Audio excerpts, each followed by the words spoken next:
এই মিঠু, ঈদের তো আর কয়েকদিন বাকি আছে। এবার ঈদে তুই মা বাবার কাছ থেকে কি নিবি? আরে এই ঈদে আমার বাবার কাছ থেকে একটি সাইকেল নেব আর মার কাছ থেকে একটা অ্যান্ড্রয়েড ফোন নেব। কি রে গুলটে, তুই কি নিবি সেটা তো বললি না? আমি তো এবার ঈদে আইফোন 17 প্রো ম্যাক্স নেব। এই খোকা, তুই তোর বাবা মার কাছ থেকে কি নিবি? গুলটে ভাই, আমার তো আর বাবা মা নেই। এই ঈদে আল্লাহর কাছে আমি আমার মা বাবাকেই চাইবো। আরে পাগল, বাবা মা মরে গেলে আর ফিরে আসে?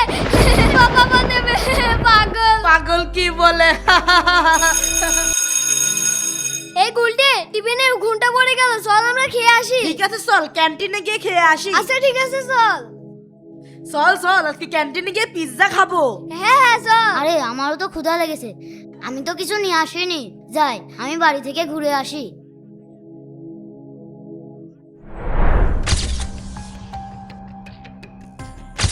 যাই, স্যার আসার আগে হোমওয়ার্কটা চেক করি।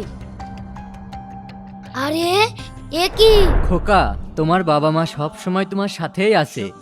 আলহামদুলিল্লাহ। বন্ধুরা, তোমার কি বাবা মা আছে? কমেন্টে অবশ্যই আই লাভ বাবা মা লেখো।